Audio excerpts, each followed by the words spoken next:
Hello everyone, welcome back to another live stream. My name's Adrian and today I've got another project for you. And so let me go ahead and switch over here to show you that we are doing the sunset today. And so this has got something a little bit special. We're doing something a little bit different than we've done before. And it has to do with this picture frame. And so that's gonna be a little bit different. We're gonna see that a little bit later on. And so of course, this is gonna be our last scrap project here. And so for this project, I do have some bigger glass pieces. And so it is important for this particular project, we are using opaque glass. And instead of the translucent, that's gonna be important a little bit later on. I'll kind of touch on that shortly.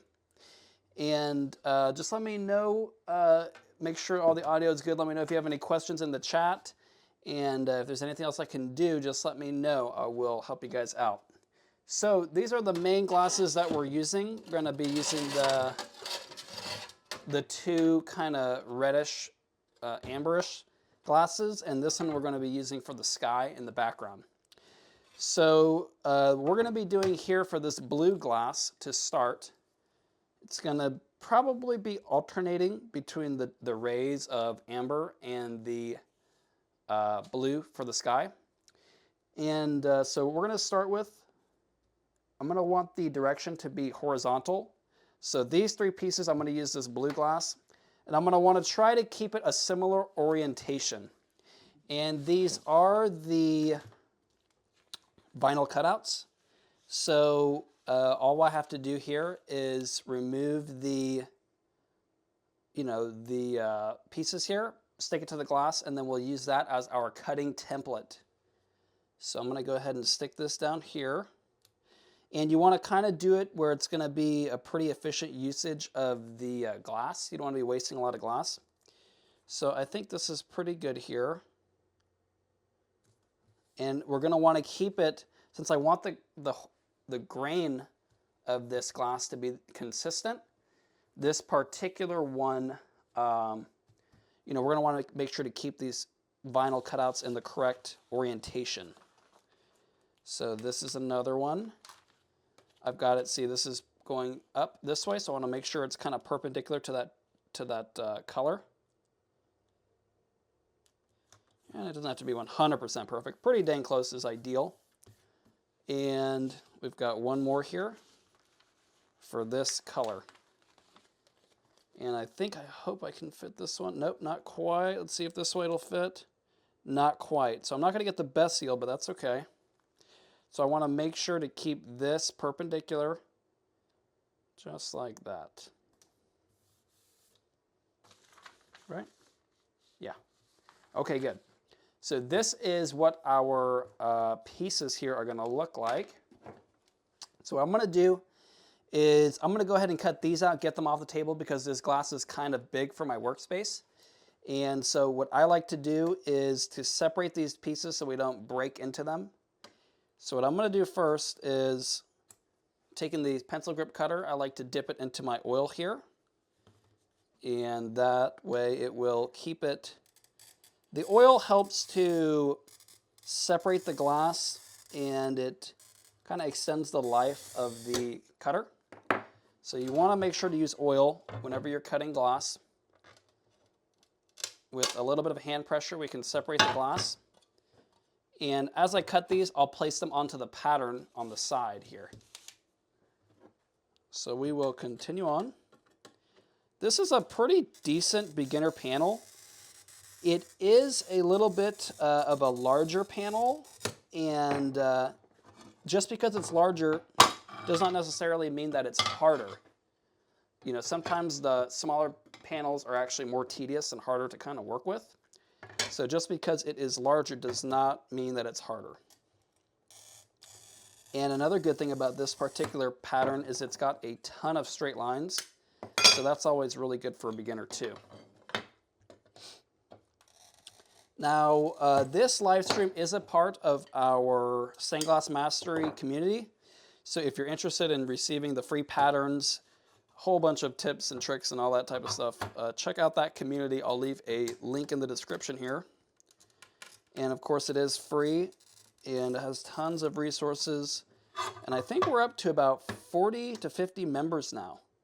So that little group is starting to grow a little bit. So it's getting some people sharing their projects, and I really like to see all that, asking some questions.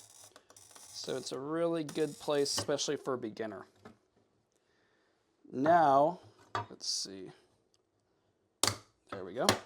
Now, one thing I did want to mention too is that this glass, it is smooth pretty much on both sides. So you want to make sure to cut on the smoothest side. That will kind of give you the best, the best yield there. You don't want to try cutting on the textured side. It's not going to work out very well.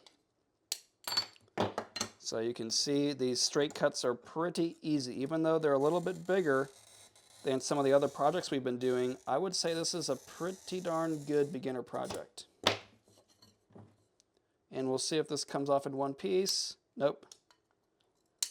And so a good thing about these vinyl templates is that you can actually just grind down right to them. So if you don't do a perfect cut the first time, it's no big deal. And we'll see what that grinder looks like here in just a moment.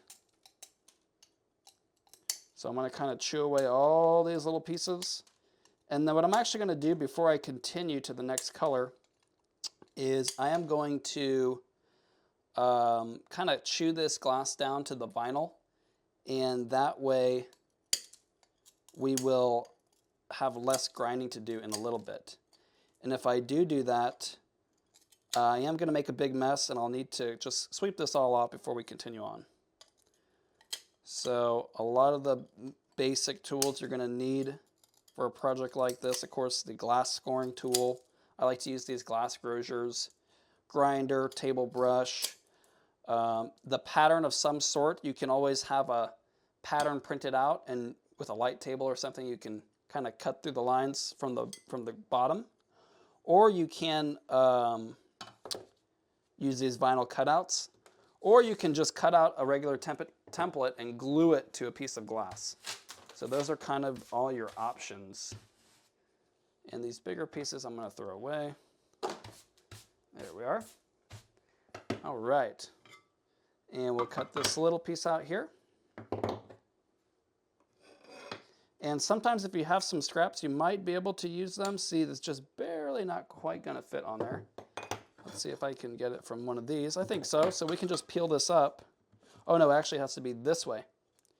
So yeah, I think we can. I think that'll be a little bit of a better usage instead of cutting this piece down. So I'll do it something like this. And if you have a straight line like we do here, you can just reuse that straight line. That way you don't have to cut another, it'll save you a cut there. So that's, one way you can kind of use those edges. And this will keep that sort of grain of the glass still in the right orientation that we want.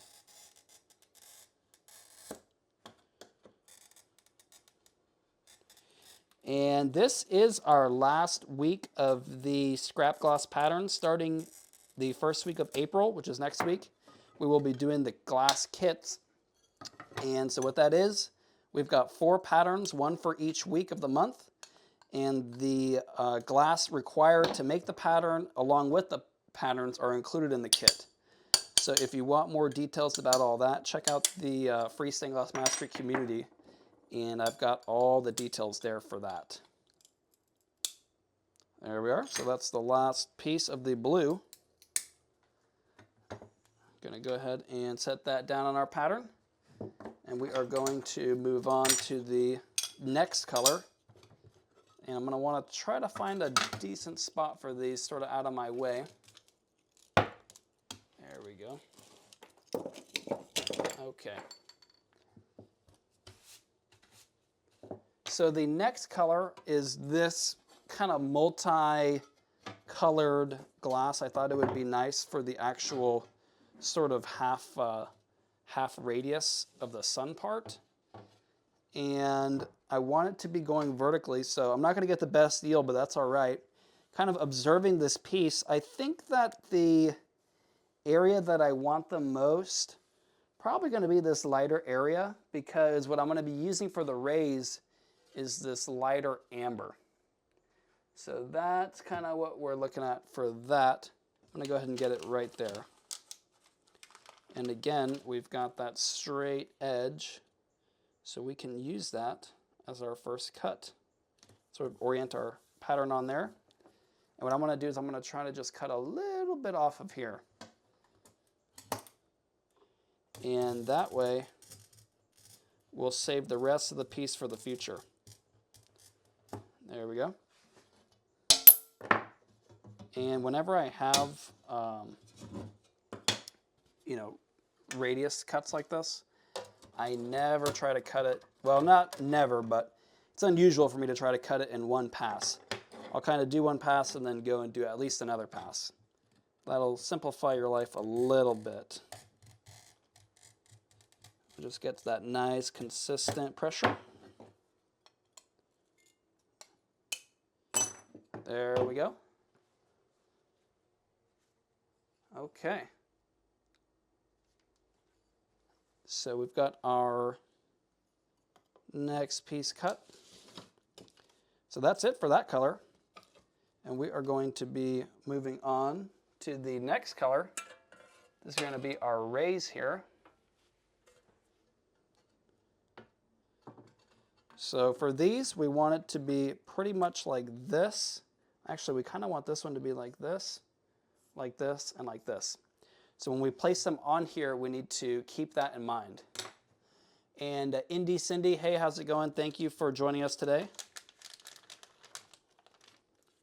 All right, so again, keeping this line sort of in mind whenever we are putting this, it's gonna make a difference when we get all of our glass. And I've got that straight edge, so I might as well use it.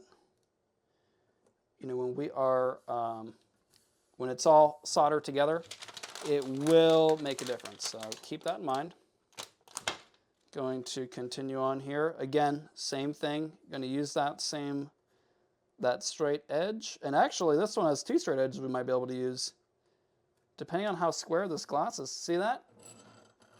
So this one we kind of got lucky. We got sort of two cuts from the placement. So that is pretty handy. And then we've got just one more piece here. So see that? We want to kind of get it. How can we get this? So this is a pretty good, that would work right there. See how close I can get it. And so this will end up being a pretty good yield here. So I can go ahead and kind of just cut this off, and then I'll still have this whole area from this piece.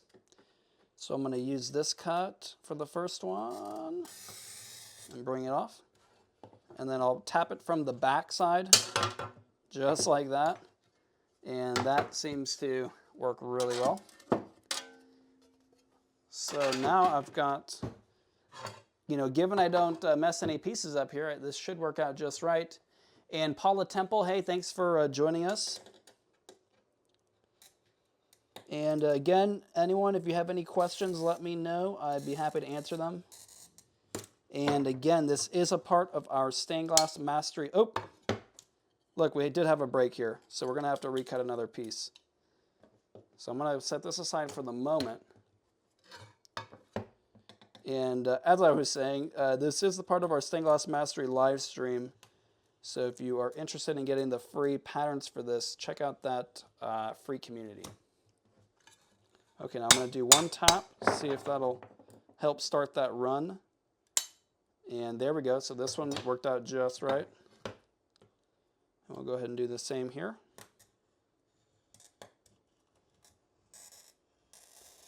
And this particular glass I'm using, I believe it is from Oceanside. And it actually doesn't really make much of a sound when you are scoring it. It's a little bit of a thicker, kind of denser glass, it seems, but works very well. And I think this is where I started that first cut, if I'm not mistaken. I don't want to force it. Let's see. Huh, I thought that was the first. Oh no, you know what? Yeah, it was actually on this piece I started that cut. So no, I have not scored this one yet. There we go. There we go. So this is our first one. The first ray goes there. Okay, now this one we still have to recut, so I'm going to peel that up here in just a moment.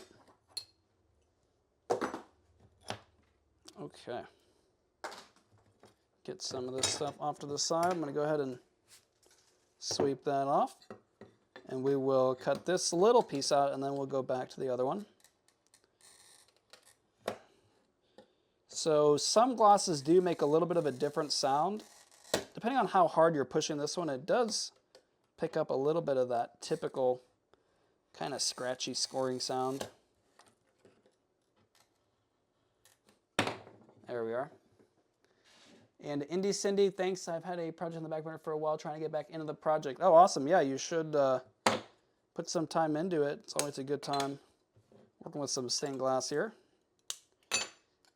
And Alessandra, thanks for joining us too.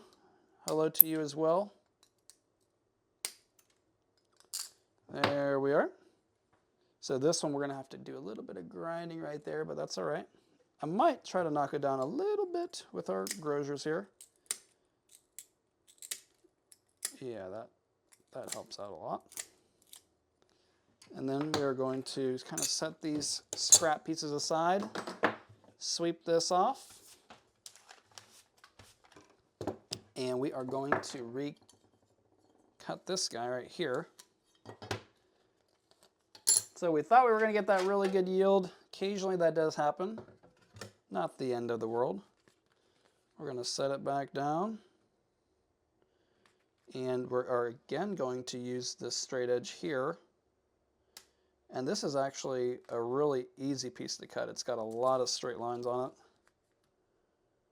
So I was kind of surprised to see that break like that. Yeah, it just is kind of the nature of the beast with glass. The more glass cutting you do, the more it's going to kind of happen. And JT, thanks for joining us too. Hello to you as well. Again, everyone, let me know if you have any questions here. All right, we're going to go ahead and there we are. And this one, what I'm going to do here is I'm going to cut it like this to try to salvage the vast majority of this piece. And I'm even going to go ahead and use a straight edge since it's such a long run here. So what I like to do is I put the scoring tool right up against the vinyl, and then I bring that ruler up to it, and then I know it's in the right spot. Nice consistent pressure there. And I'm going to go ahead and tap this through. I might be able to, oh, there we go. A little bit of pressure breaks it right off. And Indy Cindy, is it possible to have a soldering iron that is too hot? Definitely, yeah. The glass can crack from the heat. You know, some solders are easier to work with at higher heats. They have a higher melting temperature, like the lead-free. Yeah, definitely you can have some problems, especially if you're, we're going to be doing copper foil today, but on the leaded panels, you can actually melt that lead. So, you know, if it gets too hot, you can always unplug the iron. And honestly, if your iron's been plugged in maybe for more than like 10-ish minutes, it's probably getting there. So you might need to let it cool off. And you'll know when it starts to get too cold again. You know, the solder won't be melting as easily. Oh, got a little shard stuck in there. Get that out. There we go. That is another nature of the beast with glass. You're going to get some shards every now and then. So don't be afraid if you need to wear gloves. It is just the way it is. Okay. So we've got our last piece cut here. Now we are ready to move on to the grinding. So let me get all this stuff out of the way. Make a little bit more room for ourselves. Oh, and I almost forgot, you are going to want to protect your clothes. So make sure to be wearing your apron here, and that will keep all that glass away from your beautiful clothes. So we want to avoid destroying those if we can. And we'll go ahead and get back to the project here. We're a little bit further out. There we are. And Alessandra, the patterns are available in the free Stained Glass Mastery community.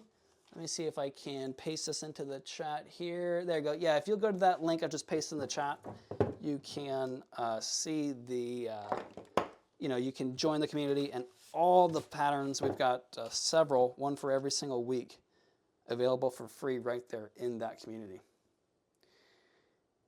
And yeah, Indy Cindy, I dropped a shard in the leg one time. Yeah, definitely, it does happen. You want to definitely be careful. I wear denim jeans to avoid that, and with your apron too, that will definitely keep you a little bit safer.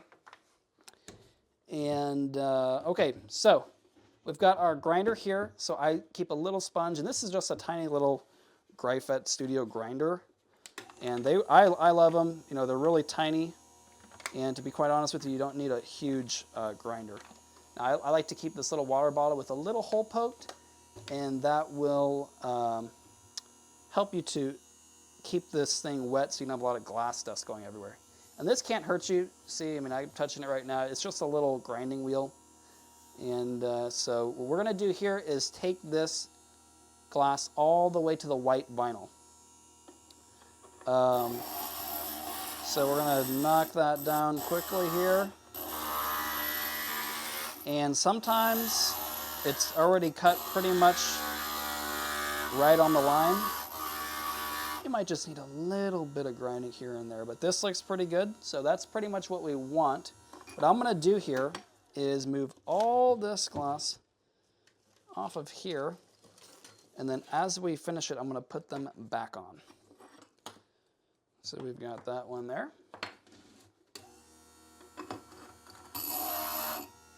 And I'm getting a little bit of stuff in here. Sweep my hands off.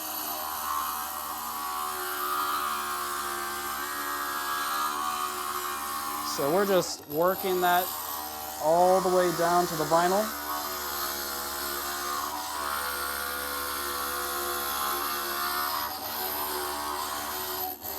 And again, you guys are in for a treat because today we are doing something pretty special. We are mounting this in an unusual way. Normally with stained glass, we always think of it within a light source, like a window.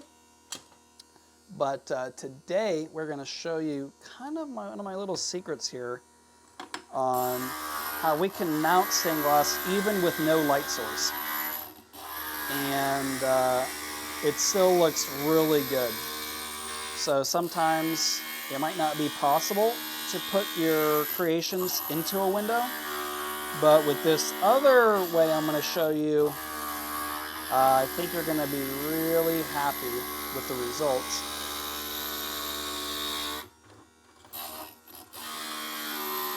And we're just taking this glass all the way down. This is what I really love about these vinyl patterns. They stay on through this grinding process, and they just give you the perfect template to grind down to. It's a really, really big time saver. So that's why I really like to use them.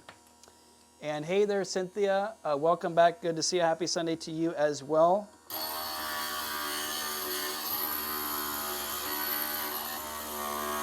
So we're going to take this glass all the way down to the vinyl.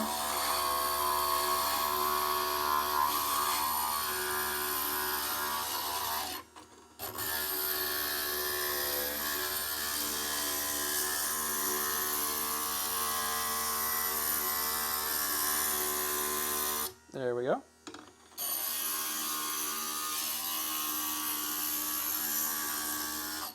And let's see if, see what we can do here. Make a little bit more space.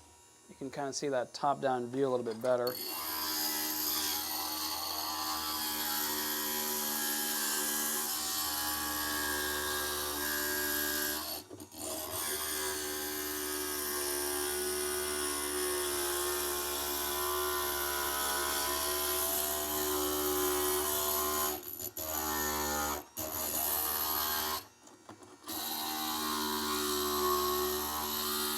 Now, a lot of people do say you don't really need a grinder necessarily, but personally, I recommend one very strongly.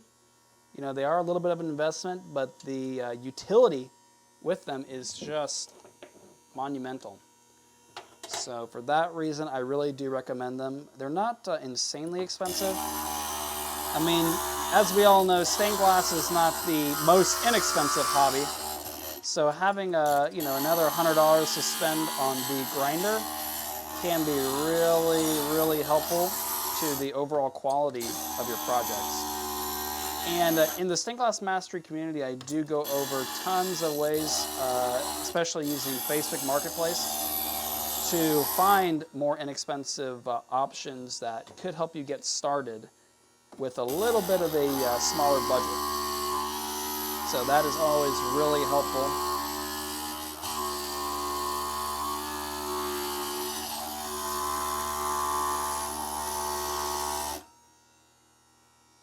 And this one looking pretty good. And if the main reason why we also want to grind is because in case the glass did not break at a perfect 90-degree perpendicular angle, this will pretty much 90 up all those edges, and it'll kind of prepare it for the copper foil. So there we have it. And we've got our last piece here to grind. It's not too bad, mostly cut pretty good.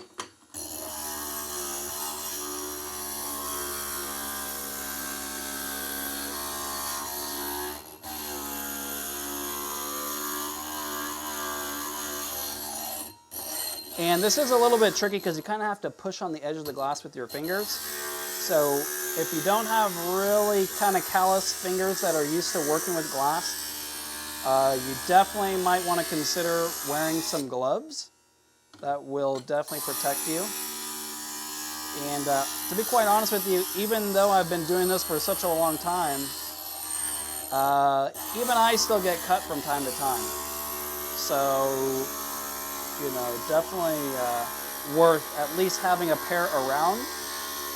And for me, I also have a bunch of Band-Aids around because we are working with glass after all, and it is bound to happen that you will get cut somewhere. So we have got our little glass cut out and grinded. So we're going to move everything that we don't need to the side. And next up, we are cleaning the glass. So what I'm going to be doing here is I'm going to actually get some gloves on. I like to wear these blue nitrile gloves. And this will just kind of keep some of the debris off my hands. And I can kind of handle the glass without getting too much of my oils all over the glass also. Now what I like to do is with whatever this kind of waxy paper is left from the original sort of sticky vinyl, I like to peel this stuff off right here. And then as I take the vinyl off of the pieces that I've already cut, I like to kind of put it back where it was, roughly. It's not going to be perfect. But if I can get it back on there, I'll have a place to store it for next time. And this stuff, you can use it if you want to, but you don't necessarily need to. All right. So we are going to now start to peel these and clean them off. So we're going to try to set this roughly where you think it should go. And what I like to do is just use some blue glass cleaner. And you don't need to get too crazy with it. What we want to make sure to do, sort of find a clean spot on this rag here, and it will kind of show all the debris we're going to be taking off here. And Alessandra says, watching you from FW St. Martin. Very cool. Thank you for joining us today. So this piece, what happens is it'll leave a lot of that glass dust on the edge. So you want to try to get all that off as much as you can. So after we have it, I'm going to go ahead and put it in the right spot here. We can kind of see the panel sort of coming together here, slowly but surely. Get this out of the way. There we go. Okay, we'll do the sun part next. Really like this glass. It's got kind of this multi-colored streaky look. Very nice. Very nice.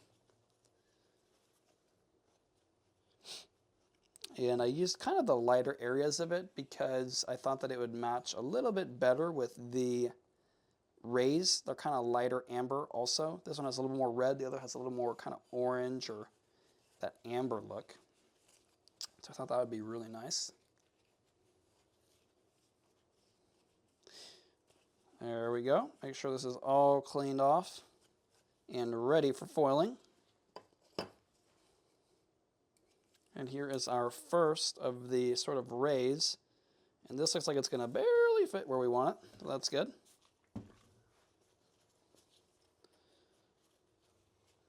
So again, do not sort of skimp out on this part. We want to make sure everything is very clean and ready. If you see a spot like this, let me go ahead and switch this to the close camera. See how it's got a lot of that sort of rough edges? We're going to want to go ahead and grind those down just a little bit more. It's going to be very helpful.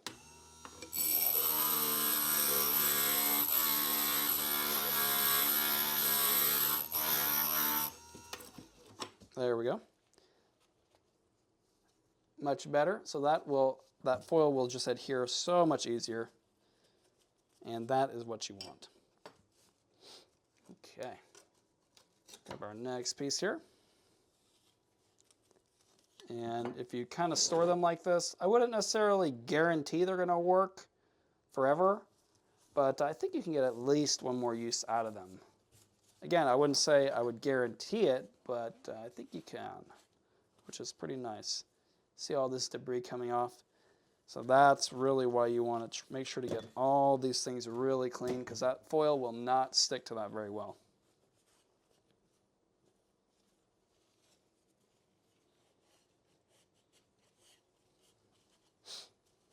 There we go.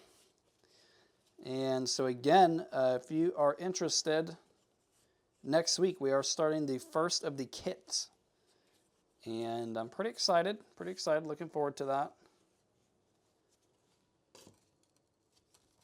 Be some details in our Stained Glass Mastery community.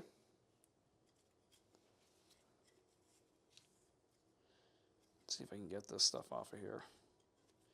Sometimes, if it's really stuck on well, you might have to use something like an X-Acto blade.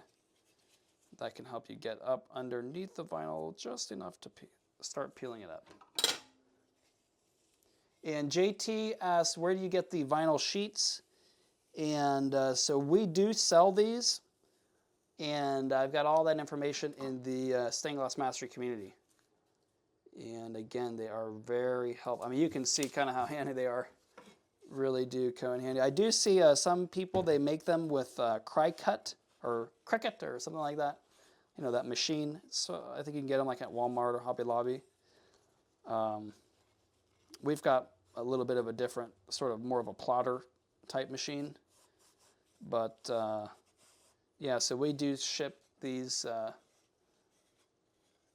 We use a, JT asked, what do we use to cut them with? We have basically a plotter that cuts them. And Homemade asks, what is in the first kit? So we have, it's 4 sheets of glass that will be sort of used to create a different themed piece of stained glass, a little panel for each week. So for example, the first month, I'd have to look to see what the exact subjects are, but it might be a landscape, a flower, you know, a dog, you know, several subjects like this. And then it will include 4 different glasses that will be used to create all these subjects. So it might have a green glass, which you could use for the stem of a flower, but also the trees in a landscape. It might have some blue glass that you could use for the water of a landscape and possibly the petals of a flower. So, you know, different subjects will use the same glass, and you'll get a different one for each week. And we're going to start unveiling that for the next week's live stream.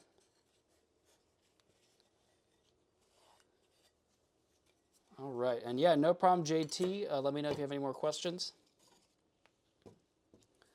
So here we are, cleaning up the last of the pieces here. Get that right where we want it. There we go. So this is why if you just take off that perimeter, It'll give you just enough, because it's going to be impossible to put it back down perfectly. So, you know, you need a little bit of extra space, you know, to get them all to fit well. And this is our last piece that we are cleaning up here. And then it's going to be pretty much time to start foiling these.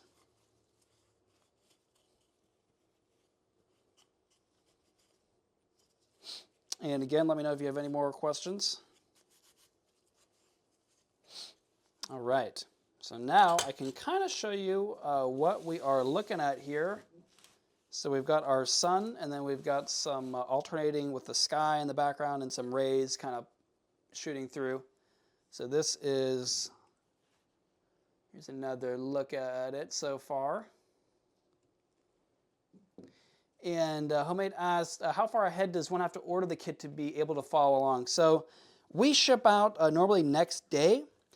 And it might take a couple of days to ship. So probably it would have been ideal to have ordered last week. But again, you know, 4 weeks of the same kit. So if you order within the first week, you may not have it for the very first week, but you'll have it for all the other weeks.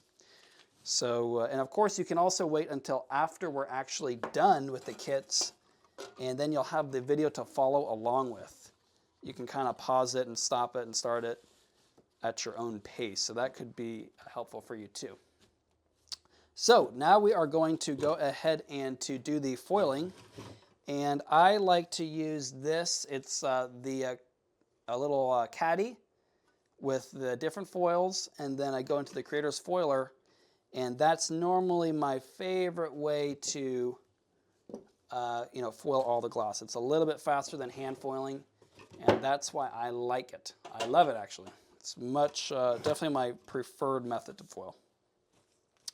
Okay, so first off, what I'm going to do is, let's see, I'm going to actually set these over here to the side, and as I do them, I will put them back on our pattern here. And these might have a little bit of water from the grinding. I'll wipe all that off. Okay, so we are going to be, in this case, we're using all opaque gloss, and that's for a specific reason that we're going to talk about here shortly. But so for that reason, the backing of the foil doesn't matter that much. Since I have the black backing on here, I'm going to go ahead and use that. So let me see if I can get you a little bit of a better angle here. So this, all you have to do is you insert the gloss into this groove, and it centers it, and it sort of applies that foil, that adhesive, to the edge here. So let's kind of see what that looks like. You just kind of roll it on through, rotate the piece. It's got a little bearing in there, and that's what you kind of push the glass up against. And you can just see, I mean, this is, for me, this is lightning faster than hand foiling. So that's why I really much prefer to do it like this. And when you get to the beginning, I normally like to do about 1/4 inch over. I'll just pull it out, take my scissors, cut that down, fold it over like that. And then what I like to do, I'll sort of zip this over all the way up to the corner, fold that over, and then zip it up to the next corner, fold that over, zip it up to the next corner, fold that over, and just keep repeating that. Zip it and fold it. There we go, just like that. And so now we're pretty much ready to start burnishing this. And so as we finish these, we're going to go ahead and put them on our pattern.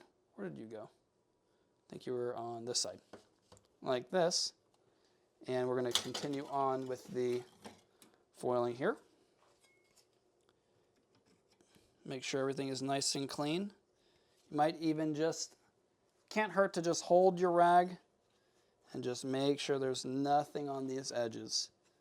The more time you spend now, the more you will be thanking yourself later. Because these mistakes, they get much harder to fix in the future. And the mistake we're trying to avoid right now is having any sort of impurities to obstruct the adhesion of that foil to the gloss edge. There we go. See this? How you can just foil this massive piece? Just a few moments. Now, of course, you still have to burnish, but the foiling is a pretty major component of the step here. So we'll do it just like that. Fold it over and zip it all the way up. Easy peasy, just like that. All right, excellent. So we'll go ahead and put this one, let's see, I think you went right there. All right.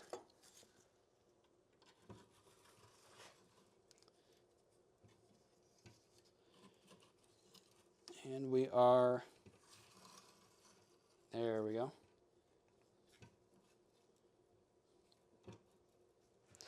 And I do have, in our community, I've got a bunch of tool lists too, which includes links to all this stuff. So if you don't want to go try hunting all this stuff down, just join that community and you will get all of that. A little shortcut for you. There we go.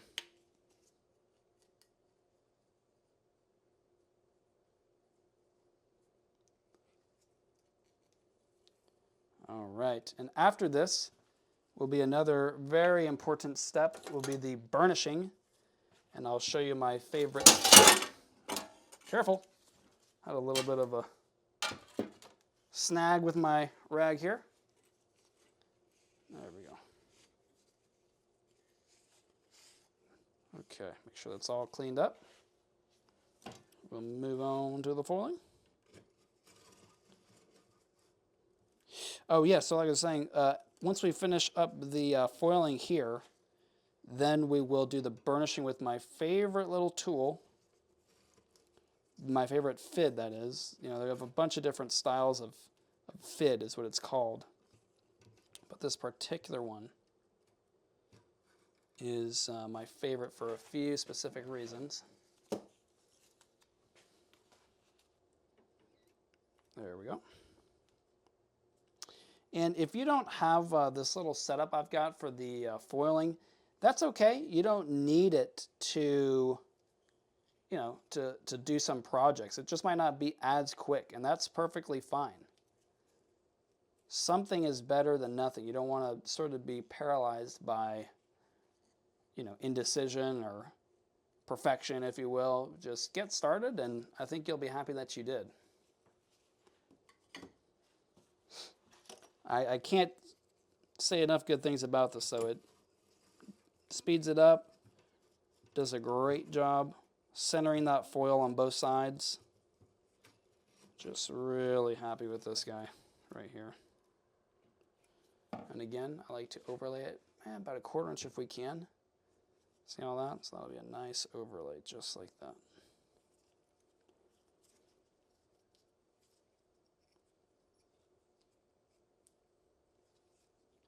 Now we will still be having a few scrap box projects now and then, because occasionally some months have more than 4 weeks in them. You know, in terms of the number of Sundays, since we do every live stream at Sunday at 2 p.m., some of them have 5 Sundays. And for those, we will be incorporating a few little scrap box patterns here and there, which are a good time. So if you've got any ideas for that, always looking for some good ideas. Last week we did the Easter egg, which was a request from someone. The week before we did the 4-leaf clover and horseshoe for St. Patrick's Day. That was a request from someone. And the week before that, I think we did the spooky ghost, which was a request. And I think those were all the requests we did. And Adam, hey, thanks for joining us. No problem. Happy to help any way I can. Let me know if you have any questions I can answer for you. Oops, put this on the wrong side. There we go. Okay. And we are here at the foiling of our last piece. So, This thing also works perfectly for curves like this. Just really runs it through. There we go. I'm going to, now this one has a little bit of texture on this side, and that's the main reason why I like this particular fit that we're going to review pretty much right now, as soon as I finish kind of folding all this foil down. There we are. And this thing, it just really does a nice even reveal on both sides, almost like a machine did it. That's why I really like this thing. Now, I'm not going to put it away just yet in case I have any injuries on the foil during the burnishing stage. So here's kind of what we're working with so far right here. And I am going to look at all this backing we used really quickly, maybe about 15-ish minutes, all that. So that's really good. Okay, we're going to make a little spot over here on the right side for our foiler. And so this is the fit I like to use. It's got this kind of really thin flat end here. And you can really get into all the texture like this. So if it's really curved, you know, if you're using something like a marker, you know, it's hard to get into all that little texture, but something like this where it's got this really flat end, it's a little bit easier to get into all that texture. So what we're going to do is, let's see, I'm going to go ahead and move all this off of here, because the way I like to work is to put all of my pieces on the pattern as they get done. Then I know what I've done. Move this down right here. Okay. So what I like to do, always start from the edge. Okay. Because you don't want to trap any sort of air in there if you do the faces first. That's just going to be a recipe for disaster, because the flux, you know, you can try to get this thing burnished 100% perfectly as much as you can. But at the end of the day, you know, there's probably going to be some very tiny little voids, and that flux will just work its way. And if you have a void sort of on the edge here, it's going to be a lot worse. So we are doing this edge here. You got to be really kind of careful on textured glass like this. It's really easy to knock a little bit off. And in this case, we cut all the glass on the smooth side. And so we are going to be looking at the smooth side. That'll be the viewing side, I should say. And for this particular case, we are doing a special picture frame mounting method. So you won't really see the backside, but you still want to make sure that it's all properly burnished. And Adam is asking what brand I use for the foil. He uses the 3M, not a fan. Found that you can't just wipe the cut glass with a towel. I have to wash it pieces in water with a brush and then dry. Well, we use a foil. It's from a company called Edco. And so we sell that product, and everything that you see in this video, we sell all these materials. But as far as that brand, I haven't used the 3M brand myself. Like I said, we use the Edco occasionally. I'll use another one called Binari, B-I-N-A-R-I. And kind of just depends which one has a more of a lead time at the time. I am wondering if maybe you're getting a lot of oil, from your glass cutter into the glass or something, because that does seem a little excessive to have to use a brass brush and all that. That sounds a little bit, kind of unusual. So I think there might be maybe something a little bit unusual that you might be doing that's giving it a harder time. But I might be wrong. I haven't used that 3M product personally. So yeah, that's an interesting question there. Right here you can see where I overlaid it. Oh, there you are. Right here you can see, it's hard to tell. If you look closely here, you can see right here is where it was overlaid.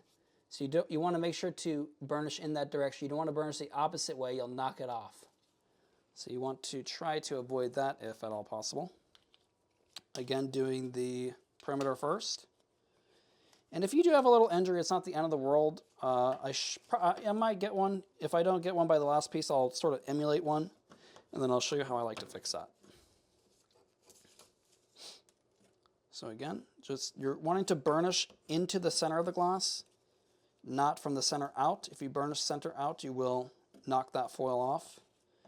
And it'll be pretty obvious the first time you do it.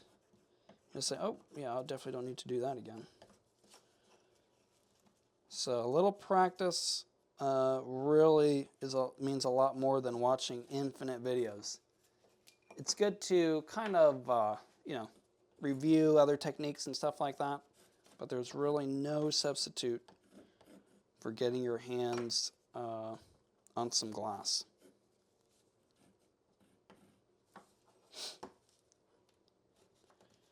And right here, I think I will need to do a little bit of a repair there because it's not showing on that side. You want to try to have a little bit of foil all the way around as even as possible. You know, the same amount on the face on this side as it is on this side. That will give you the best looking product. And so right here, what I want to do is I want to do a little repair right here. So what I do is I just take the foiler over here and let's see, for this particular spot, I need just a little bit right here. So I'm just going to kind of run it through, pull a little bit out and cut it, and then fold it back over. And that will pretty much do what I need. Right there. See that? Okay. Move this out of the way. Okay. And you can just fold this over, and then we're going to go ahead and re-burnish this down.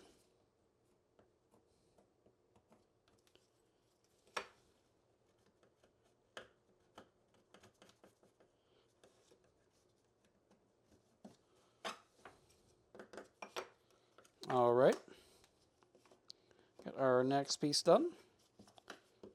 So again, doing the edges first, all the way, and then into the faces. Make sure this is really stuck down onto that glass. Oops. Definitely make sure to take your time on this step. Okay.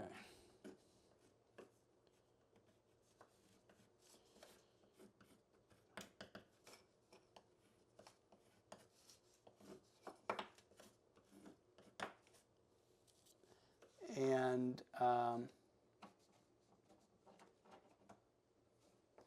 yeah, so Adam says, I do still see the white crust on the side of the glass from the glass powder from the grinder, and the foil keeps falling off.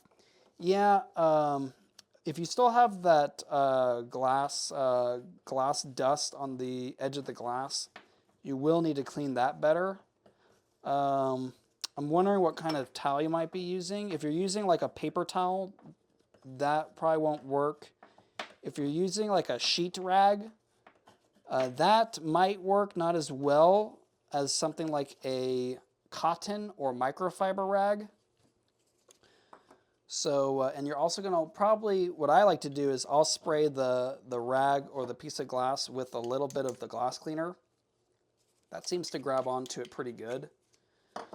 But I even, kind of rub every single piece up against that rag.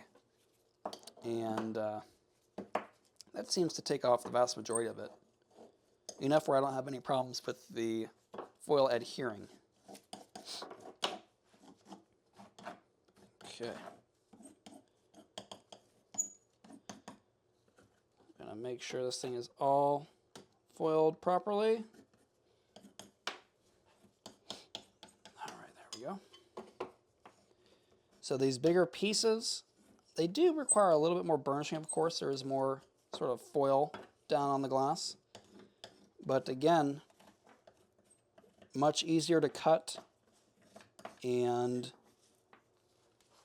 much easier to get it right without any sort of grinding too the first time. So if you don't have a grinder, you know, a bigger project like this with more straight cuts might be your best bet.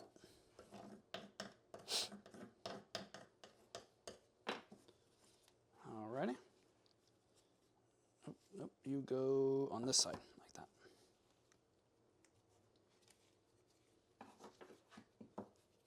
Okay, yeah, no problem, Adam. Yeah, the microfiber with the glass cleaner, even in alcohol, the alcohol is probably superior to the glass cleaner because it evaporates a little bit faster. So if you've got some like 90% isopropyl alcohol, or even, I mean, the denatured alcohol, it's sort of like more of like a, what do they call it? Like a fuel. You know, it's really almost sold as a fuel. So you can't really get denatured alcohol as easily. But I find that something like isopropyl alcohol works pretty well because of the quick evaporation. And I actually, recently, we started using another glass cleaner called Spray Away. And that one works pretty good. It's got a little bit of a smell. Some people like it a lot. I try to avoid, you know, breathing in any sort of chemicals and all that. So I'm not sure if I would recommend it. But the Spray Away, it's a really nice glass cleaner too, compared to this, you know, the Walmart sort of glass cleaner brand. Now, would I buy Windex over just the blue glass cleaner from Walmart? Honestly, probably not, personally. But the Spray Away, it is different. I think it has the ammonia, and I don't know, I guess that makes it work better or something, I'm not sure. But, you know, I figure we've got this sun right in time for summer, our sunrise, and these pieces are fitting together very nicely. I'm very happy about that. Now, for this particular panel, we are going to need pretty much a perfect fitting because of the mounting method with the picture frame. So that I am going to pay special attention to. And if we mess it up, we might have to make a few adjustments here at the end. But, you know, so far, I think that we are doing just fine. I'll show you another little thing I like to do to make sure that stuff comes out the right size. Because if you're making a little sun catcher, it kind of doesn't matter that much, you know, if it's exactly perfect. But if you're trying to make the panels fit into an opening, for example, in a traditional stained glass installation in a church or something like that, well, then you need it to be a perfect size. And in our case here, we're not putting this into a church, but we are going to be putting it into a little picture frame that has sort of a predetermined size. So we're going to need to make sure that is perfect before we go and solder everything down.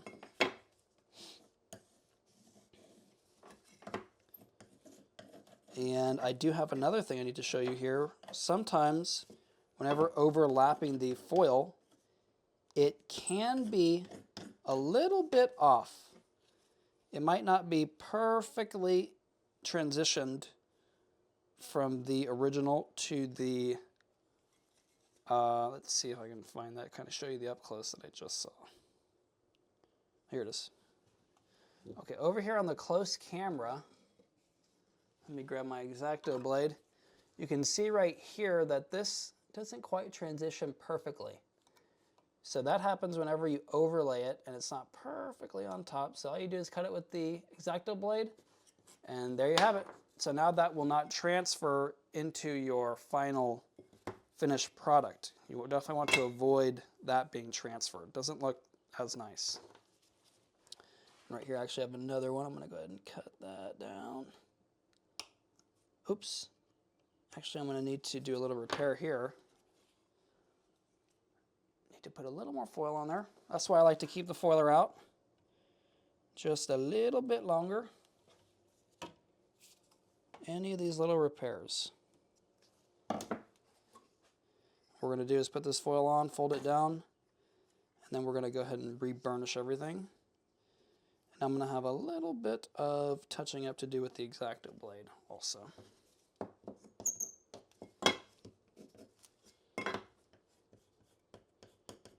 There we go. Okay. I just have a little touch up to do right here.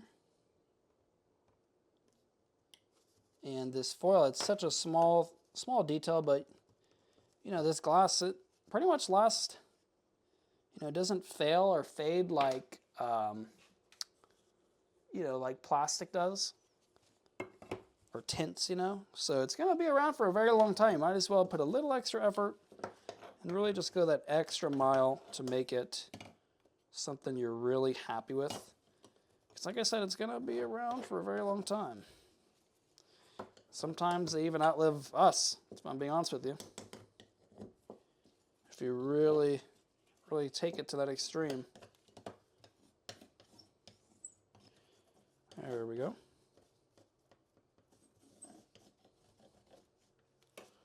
All right. And I'm going to have to do a little repair here. I'm going to go ahead and finish burnishing, then I'll go back and do that repair. You don't really want to put the repaired foil on top of an unburnished foil. That could be a bit of a problem.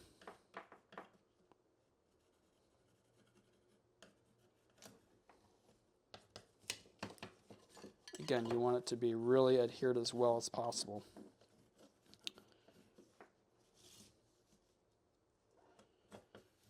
Oops, got a little nick right there. I'm going to have to do a little repair there as well. Oops. What is going on with this piece? I think that the edge might be a little bit rough, sort of severing that foil. Sometimes if you apply just a little bit too much pressure too, that foil will just tear right off.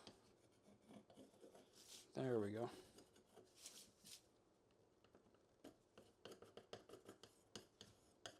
Okay, so I need to do a few little repairs here. Again, the little foiler makes it super quick and easy.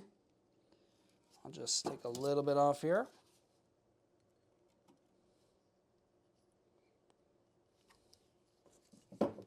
Fold that over. Take a little bit more.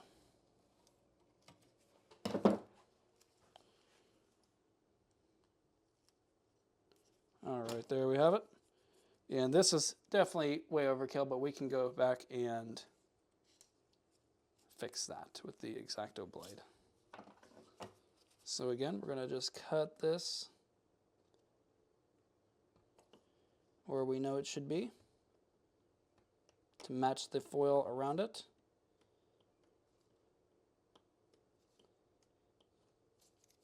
Got that one.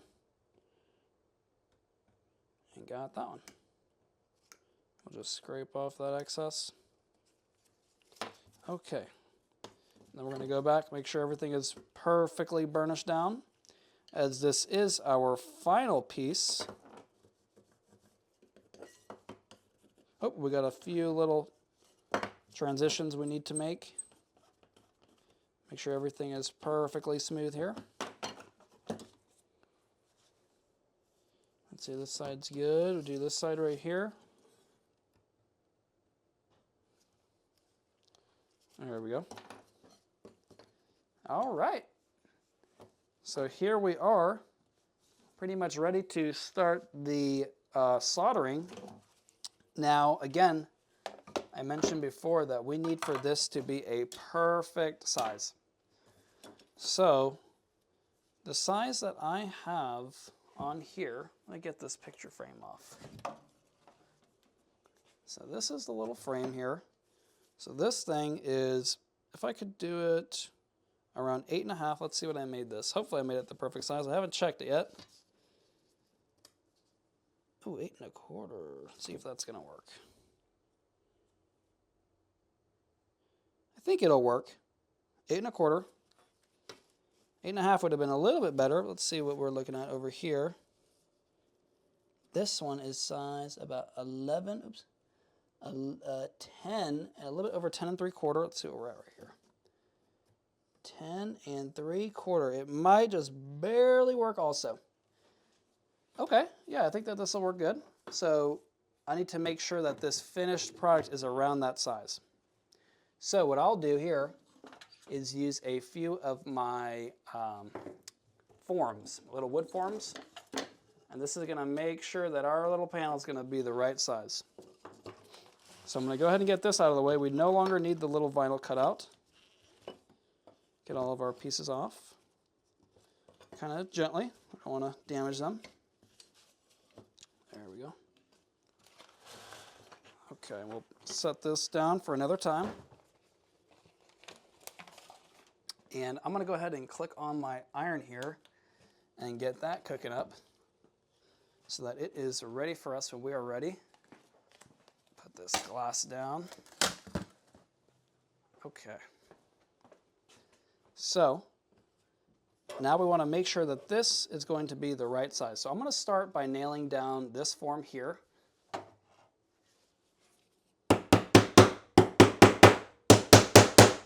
And you can use them just the nails by themselves. I normally like to use the little blocks of wood with it though. So I can kind of push this all up against there. Let's kind of see how we're looking. Oh, now I'm going to do this side up like this. Okay, now I need to make sure that this is going to fit. So what are we at here? We're at about 10 7/8, and we're at about 8 5/8. So let's see here. 8 5/8. It'll be close. It'll be close. It'll work. But really we want it a little bit narrower if we can. What are we at here? I'm sorry, this is 8 3/8. What are we at here? 8 3/8. No, yeah, we actually want it a little bit wider. That will pretty much work.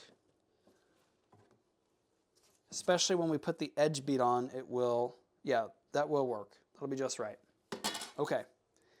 And then for the height here, what do we have? We are at about 10 7/8. Let's see what we have in here. Okay, 10 7/8 will work just right. Okay.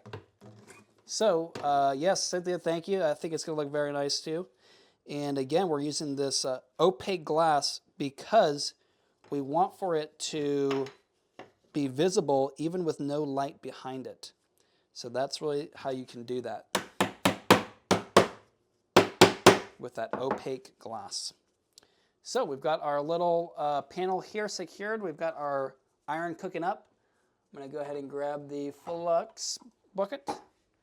And what else do we need? We need some solder, of course. And let's go ahead and get the ventilation going.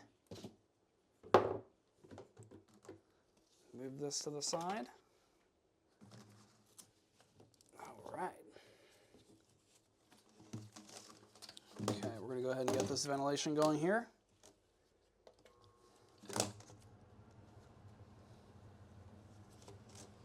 Okay, and I need to, I forgot that there we go. Okay, there we go, got this going. Hey Barbara, thanks for joining us. Glad that you found us too. All right, our iron is heated up and ready to go. So what we're gonna do is we're gonna start by tacking this in. And what that means is that we are going to just put a little tiny bit of solder, but on the joints to start. And let's go ahead and look closely. You can see this fits really well. You know, little tiny voids here and there, but that is okay. Don't let the gap police get to you. A little bit of voids here and there will not ruin your piece. And sure, Cynthia, what I did was I put this corrugated pipe here and I connected it to this fan that goes outside, and it's got a little button here that I click. And so that's how I did my ventilation system. Way overkill, but it's way quieter than any other one. And that's the only reason why I did that, was so that I could kind of talk over the over the microphone while still doing this project, because otherwise it could be a bit of a problem. Trying to talk over, it's kind of difficult to talk over the grinder. Okay, yeah, it's the gap police will tell you all about how it needs to have a little gap, or it needs to be perfectly too tight. But so we're going to do here, just with our iron, we're just going to tack in these joints. Doesn't take much. And once these are pretty much tacked in, this thing will pretty much hold. And I am going to go ahead and run the whole thing. Now, before I really finish tack or do a bead of solder over everything, I'm going to check one more time just to make sure this is going to fit. 8 3/8. Check my frame. Thank you, Cynthia. Yeah, I mean, honestly, if you do your projects outside, that is plenty, maybe with a little fan. But I just wanted to be able to talk over the microphone, not have anybody out in the wilderness come and talk to me. But yeah, so we're pretty much good here. We're going to go ahead and just flux all these things up. Just like that. And we're just going to run our solder. And this first pass, it's not going to be a perfect beauty bead, I call it. But it will, get our panel together. We can flip it over, kind of get a bead on the back side. And this is the biggest panel we've done so far for these live streams. Let me know if you guys prefer these smaller panels or these bigger panels. I wanted to try out something, something different. Now, the only problem is these bigger panels, if they're too complicated, it might be not feasible to do it in one live stream. So let me know if you guys would be okay with breaking it up into multiple live streams, or if you prefer the single, smaller panels. The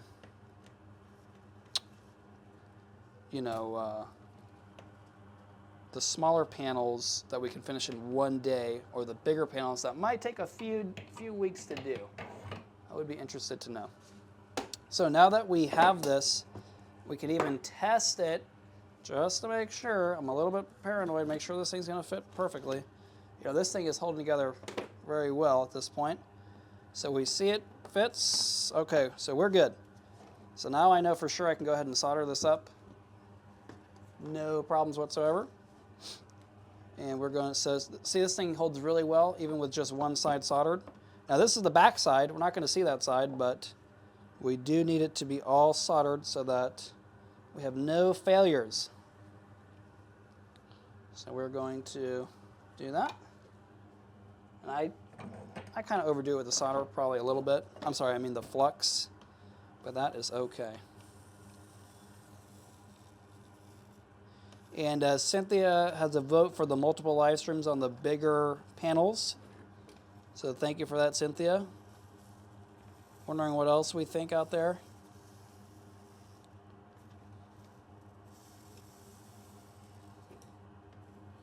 So again, we're going to do a nice healthy bead. Getting a little bit short on my solder here.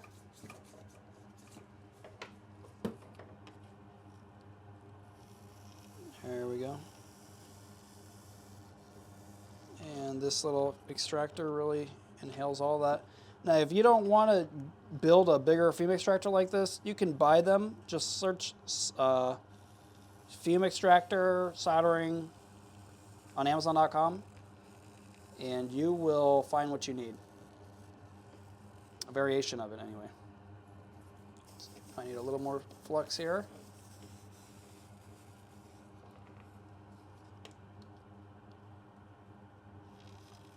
All right.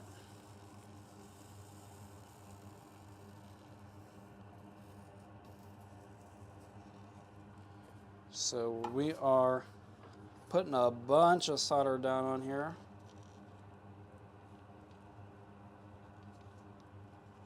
And I'm going to go ahead and switch you over to this bead so you can have another look at what's going on over here.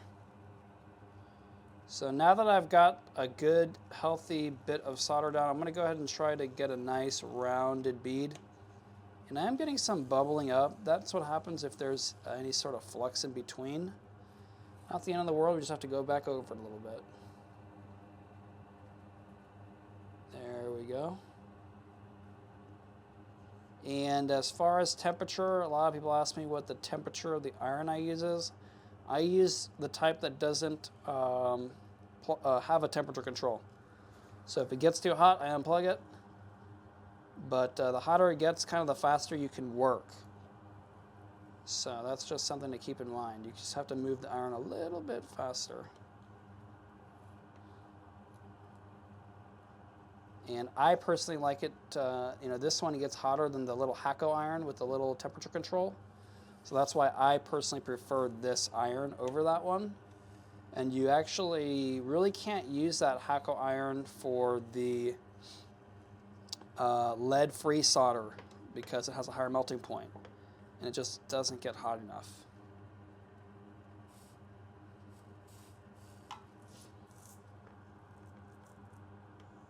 So we are cleaning this bead up, even though no one literally will ever see this bead because it's going to be in the back of the picture frame.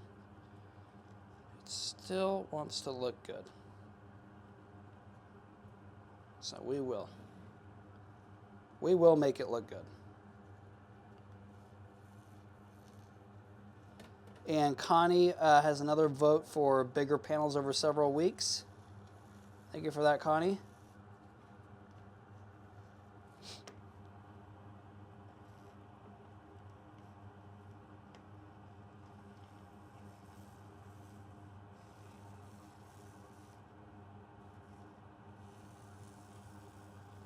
A few little bubbles in this one. We're going to go back over it a little bit.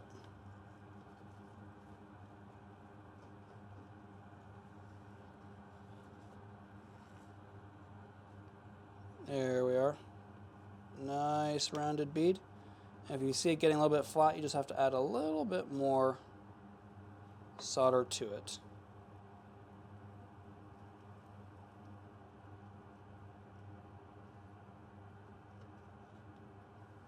Oops. Okay.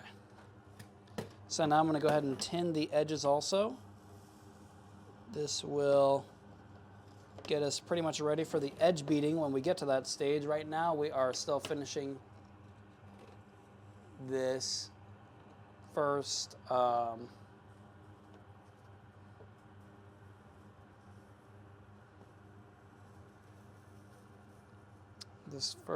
coat here. And Barbara looks like she recognizes this glass. I actually don't know which. I do believe it is a Wismac. I think, let's see. I think these three blues are Oceanside. I think this tannish is a Oceanside. I think this might be a Kokomo, but I don't recall for sure. Kind of our scrap bin area.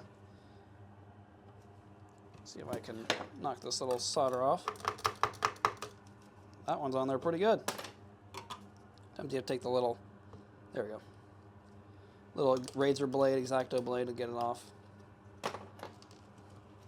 So this side is mostly done. We just want to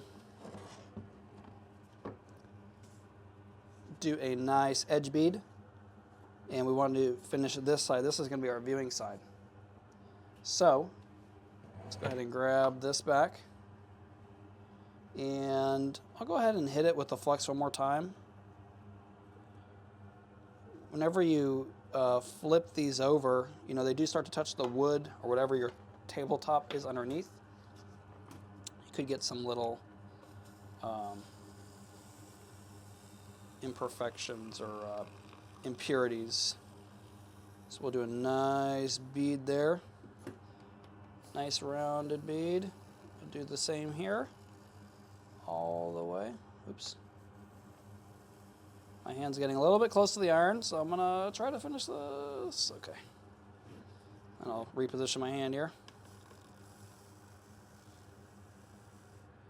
Got those long runs of foil. You don't want You don't want to lift up. You want to just keep it going nice and smooth all the way. We'll do the same for this rounded spot. Feed a little more if it starts to look a little bit flat. Nice and rounded. There we go. So now we need to go ahead and edge bead all the edge, or tin the edge first. And then we're going to go back and edge bead everything. Okay. There we go.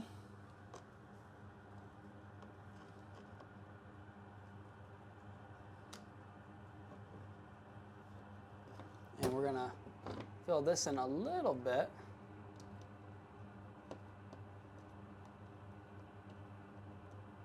Make that, oops, sometimes it gets a little bit warm and it starts to sort of run off into the side. Okay, that I'm gonna, whenever there's a void like that, it can be hard to get it perfect. So when you get it somewhere that you're fine with, sometimes the more you work on it, the worse it gets. So try to avoid that. Okay. And Cynthia, thank you for that compliment on the bead there. Appreciate that. Okay, so what we need to do now is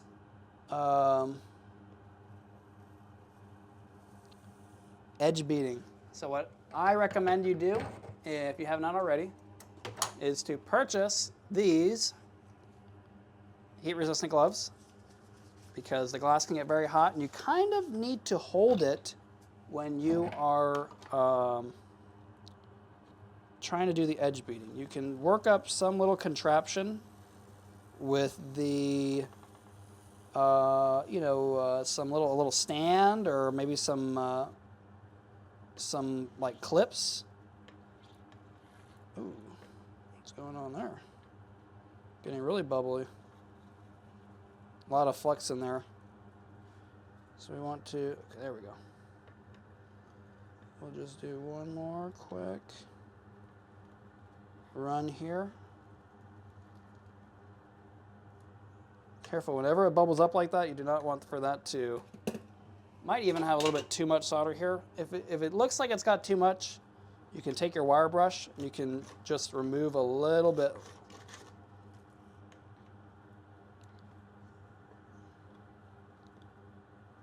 And then it won't be everywhere like that. So that's a good tip. Use your little wire brush as needed. Okay, so again, use your heat-resistant gloves, and then we are going to pick this up, sort of stand it on its side, just like this. And then, before you do that, you need to kind of set up your solder so that you can pretty easily grab it with the soldering iron. So kind of prop it up like that. Take your iron and just grab a little bit. See, it should be hot enough where it sort of can grab some. Then you're just going to kind of tap this all the way around it.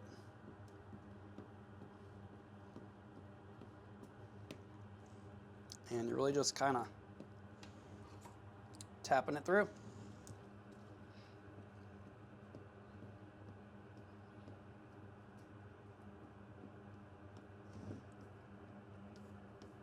And you want to make sure you get all those copper areas.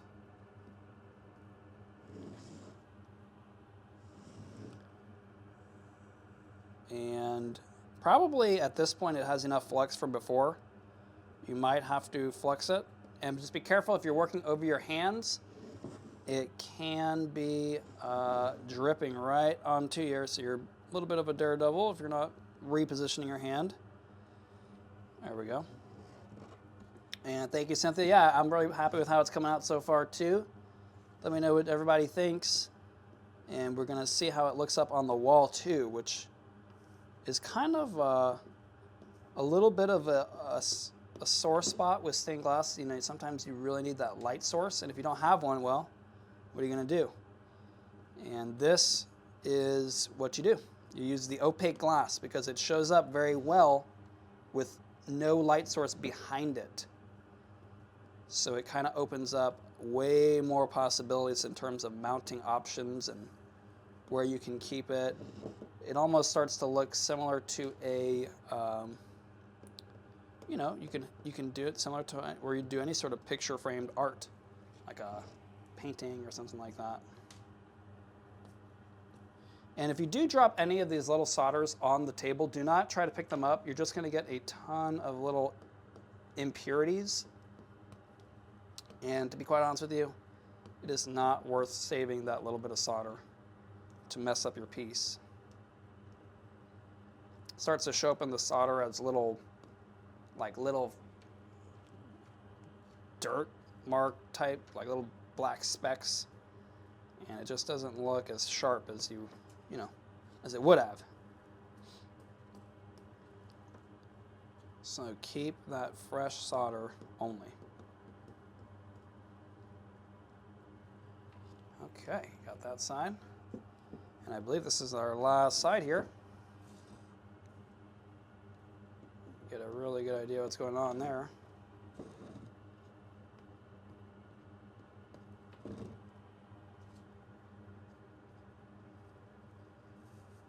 Sometimes I'll tin it all like this, and then I'll go back and put that more rounded bead appearance, like this. You just take your time. No need to rush here. Kind of nearing the end. So we want to be happy with our work and not feel rushed doing it. Okay. So we are pretty much done soldering here. What I need to do is clean this up, but first let me remove all this debris.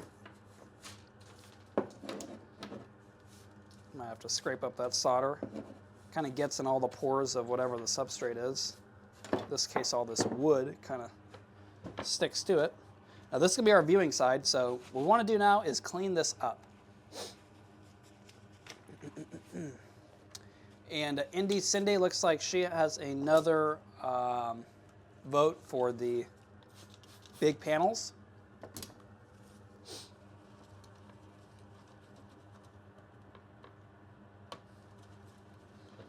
All right. So I'm going to clean this up, and we are going to go ahead and also do a quick patina. And then we are going to hang it in the frame, and we are going to see how that all turns out. And Indy Cindy, as far as the flux, right now I'm using this Classic 100 gel flux. And the solder, it's just a 50-50, I'm sorry, this is a 60-40 by Amerway. Pretty good product there. Normally I like to use the lead-free solder, but we are out, except for it did actually come in last Friday. Got a big crate of all that. So I'm gonna be switching to lead-free solder after today. So we've got our panel here cleaned up. I'm gonna go ahead and grab the patina. I use this Novacan black patina, and really simple here. I don't like to overcomplicate it.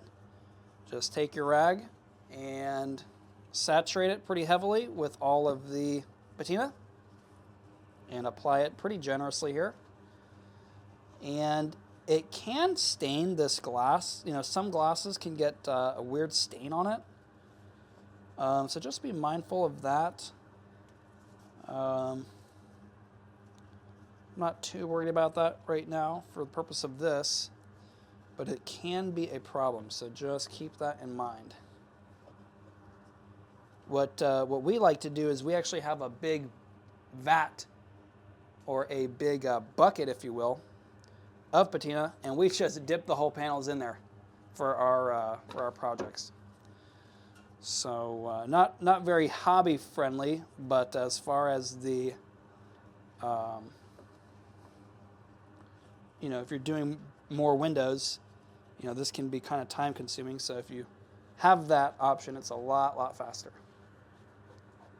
And we're gonna make sure that these are all cleaned up, both sides. So this is the back side. Got one coat on. We're gonna go ahead and do another coat.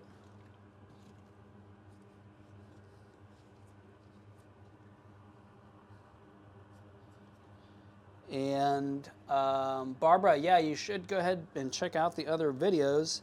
And we do, we do have a lot of these little hobbyist videos. We also have videos featuring our studio projects. If you guys were interested in that, they're much bigger, kind of more elaborate, but not as much, tutorial related. And so after you do a second coat, this thing is pretty much about as dark as it's going to get. So what I'll do, make sure you put your cap back on the patina here, get it out of your way. You don't want to be getting that everywhere. And our same old glass cleaner, make sure we get all this debris up and off of here, any of that solder. All right, it's coming out very nicely. And Barbara, yep, thank you for that compliment on the foiler here. Works very well, as you saw. Takes out a lot of the time compared to hand foiling. So in my opinion, again, a better option than hand foiling. But if hand foiling is the only option you have, then use it. Don't not just because you don't have it. All right. So we've got our panel pretty much all nicely cleaned up here. And we are ready to put it into our little frame. So we'll take this, and this is the top. It's got the little hanger right here. So I'm going to kind of do it like this. And it should sort of just set right in there. And this particular type of frame has these little tabs, so I can just kind of push these tabs down. And if I wanted to, which I probably will when we're done here, I'll put a little bit of clear silicone around the perimeter to fill that void and make it pretty much one with the frame. These tabs, they could fail. There's a possibility that they will fail. So we don't want to destroy our piece. And with that, right here is our panel. And let's see what we can do here. So we've got the panel here. And again, no light level, but you can see that glass very nicely. And so we can place this right here on our hanger. And that's a pretty good spot for it. I'll have to kind of get it the right orientation there. But other than that, everyone, I hope you enjoyed this video. Again, if you have any questions, make sure to leave them down below in the comment section. I'll be sure to answer them. And again, check out the Stained Glass Mastery community, the free stained glass community, where I have all types of resources, free patterns like this one, and tons of other great things that I think you might be interested in. So again, I'll leave a link to that in the description as well. Again, if you have any questions, here for you anytime you need. Thank you very much. You'll have a great rest of your Sunday. Bye.